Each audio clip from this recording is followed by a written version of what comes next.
ದೋಸ್ತ ಇವತ್ತು ನೀರು ಸಾಕ್ಬೋದು ಸಜ್ಜಾಗ.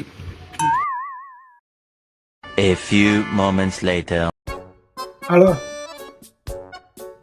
ಮೆಸೇಜ್ ಅದ ಮಾಡಬೇಡಿಂದ ಹೊಳಕ್ ನೀರು ಹಾಸಕೊಂಡ್ರಿ ದೋಸ್ತಂದು. ಆಯ್ತಾ, ಇಡ್ಲಿ. ಏನು ಅರ್ಥವೇ ಆಗ್ತಿಲ್ವೇ ಈ ಕೇಸು? ಹಲೋ ಮಾವ, ಫೋನ್ ಎಲ್ಲ ಹಚ್ಬೇಡ. ನೈಟ್ ದಗದೈತಿ ಅಟ್ಟು ಹೊಳಕ್ ನೀರು ಹಾಸಕೊಂಡ್ರಿ ದೋಸ್ತಂದು.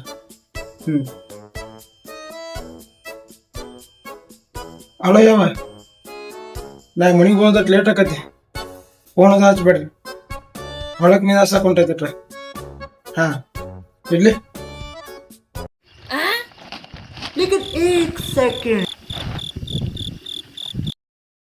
ಲೈಟ್ ಬಂದ್ ಅದಿಂದ ರಾತ್ರಿ ಅದಕ್ಕೆ ಯಾವಸ್ ಮನೆಗೆ ಹೋಗಿ ಮಕ್ಕಳು.